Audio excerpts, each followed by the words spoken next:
सो hey everyone, कैसे हैं आप सारे? ज़रूर बताइएगा। Welcome back my another vlog. गेहूं सीज़न भी शुरू हो चुका है और साथों साथ गेहूं की कटाई भी शुरू हो गई है। अभी फ़िलहाल 2-3 खेत ही काटे हैं और बाकी खेत भी है अभी रहे हुए काटने को। पिछले कल अभी गेहूं निकाला गया था थ्रेशर से और जो भूस था वो गायों के काम आएगा। तो अभी ये गेहूं धूप में रखे गए हैं सुखाने को और साथों साथ मेरा काम भी हो चुका था शुरू। मैं आपको एक बारी ओबरा अच्छे से दिखा लेता हूँ। 2 जानवर बाहरले ओबरे में और बाकी जो 4 जानवर है वो अंदरले ओबरे में बांधे जाते हैं। क्योंकि अभी इस टाइम इस ओबरे में शूट कर पाना मुश्किल था, क्योंकि जो लाइट है वो दरवाजे के ऊपर लगाई गई है और दिन के टाइम ओबरे में शूट कर पाना काफ़ी मुश्किल हो रहा था। इस टाइम मैं आ चुका था बाहरले ओबरे में। सामने जो खिड़की है ये कनेक्टेड है दूसरे ओबरे से। इस टाइम मैं आ चुका था ओबरे के बाहर। ओबरे की जो बाहर की जगह है एक बारी मैं आपको दिखा देता हूँ। इस बॉक्स के साथ हरा और सूखा घास रखा जाता है। ये जो बॉक्स है इसके अंदर अनाज वगैरह रखा जाता है और इसके ऊपर परात भी रखी गई है, ताकि इस बॉक्स से निकाल के जो खाना वगैरह या अनाज है वो इन परात के अंदर डाल के अंदर ओबरे में गायों को दिया जाए। इस टाइम मैं हो चुका था चाय ले जाने के लिए तैयार। ऊपर होटल का काम भी लगा है साथों साथ। चाय देने के बाद मैं आ चुका था खेत में काम करने के लिए, क्योंकि इस टाइम थ्रेशर मशीन ऑन भी करनी थी।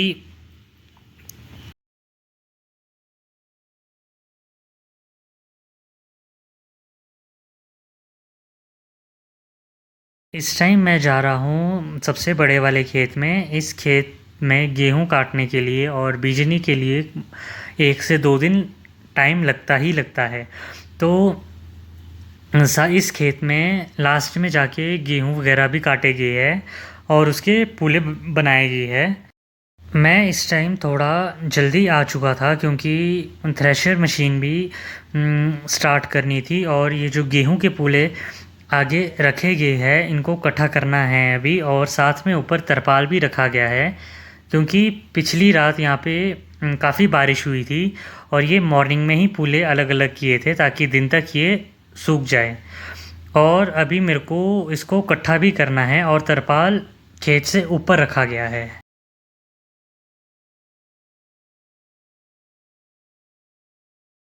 इस टाइम ताऊ भी आ चुके थे गेहूं ले जाने के लिए, क्योंकि अभी ये जो गेहूं है मैंने 6 से 8 तक इसके मैंने ढेर लगा दिए थे। अभी काफ़ी खेत रहता है और ये जो गेहूं का है इसके अभी और ढेर लगाने बाकी है।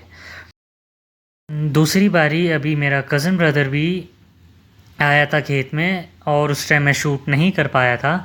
तो ये अभी जो मेरा कज़न ब्रदर है ये गेहूं के ले गया है। तो अभी हमारे को दूसरी बारी इस खेत में आके जो बचे हुए गेहूं हैं वो इकट्ठे करने हैं। मेरा अभी आधा काम ख़त्म हो चुका था।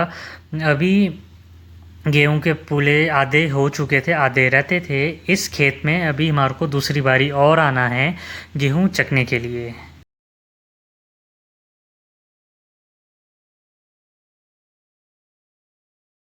मेरा काम अभी इस टाइम ख़त्म हो गया था, तो अभी मैं फ़िलहाल दूसरे खेत में नहीं जा सकता था तब तक, जब तक कि ताऊ और कज़न ब्रदर का काम इस खेत का ख़त्म नहीं हो जाता। तो इस टाइम मेरा कज़न ब्रदर जा चुका था अपना बोझा लेके गेहूं का थ्रेशर मशीन के पास, और ताऊ इस टाइम इकट्ठा कर रहे थे और साथ में पूछ भी रहे थे कि 2 या 3 फेरे में ये खेत भी ख़त्म हो जाएगा और हमारे को इसके बाद दूसरे खेत में भी जाना है काम करने के लिए। जो मैंने गेहूं के पूले का ढेर लगाया था उनको धीरे धीरे करके इकट्ठा कर रहे हैं। तो जो मैंने ढेर लगाए थे गेहूं के पूले के, उससे काफ़ी आसानी रहती है इकट्ठे करने में और बोझा लगाने में।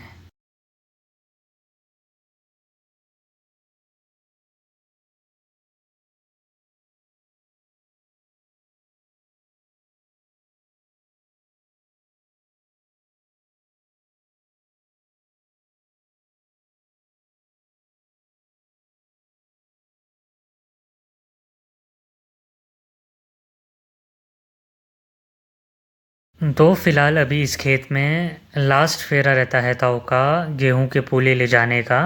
तो इस खेत के लास्ट में चुली का पेड़ भी लगाया गया है, तो थोड़ी देर के लिए मैं इस पेड़ के नीचे खड़ा हो गया था।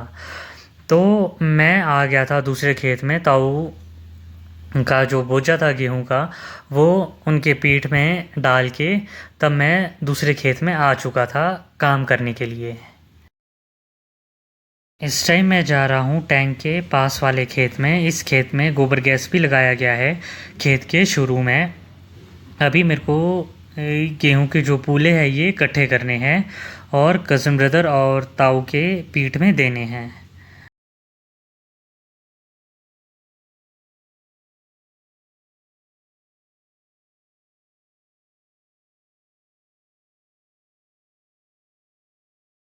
जब मैं इस खेत में आ रहा था ताऊ ने पहले ही बोल दिया था कि जो गेहूं शुरू करने हैं वो गोबर गैस की साइड से शुरू करने हैं।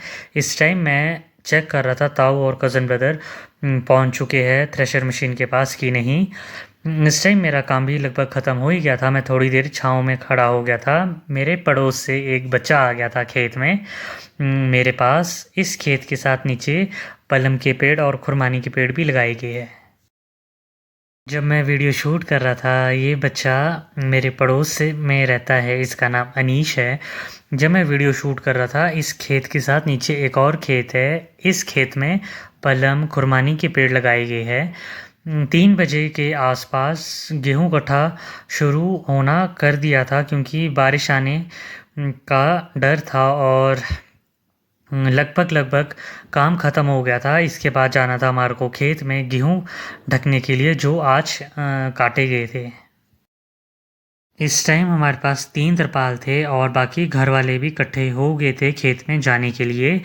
और एक तरपाल ऊपर गेहूं के साथ रखने को बोल दिया था और पुराने घर में कमरे के बाहर ये तरपाल और गेहूं के बोरे रखे गए हैं जो कल सुबह आप सुखाने को बाहर डालेंगे।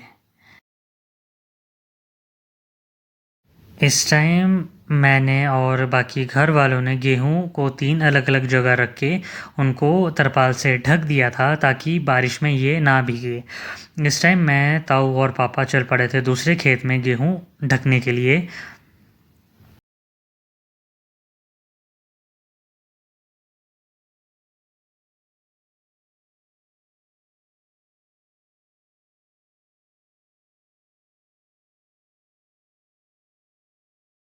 अभी ये जो खेत है इस खेत में भी गेहूं काटने अभी बाकी है क्योंकि धीरे धीरे करके काम हो रहा है। क्योंकि कुछ टाइम से मौसम ख़राब कभी साफ़ हो रहा है और बारिश का आइडिया लगा पाना कभी कभी मुश्किल हो जाता है। और एक और चीज़ मैं आप लोगों के साथ शेयर करना चाहता हूँ, जो पहाड़ में जो खेत होते हैं वो स्टेप बाय स्टेप बनाए गए हैं।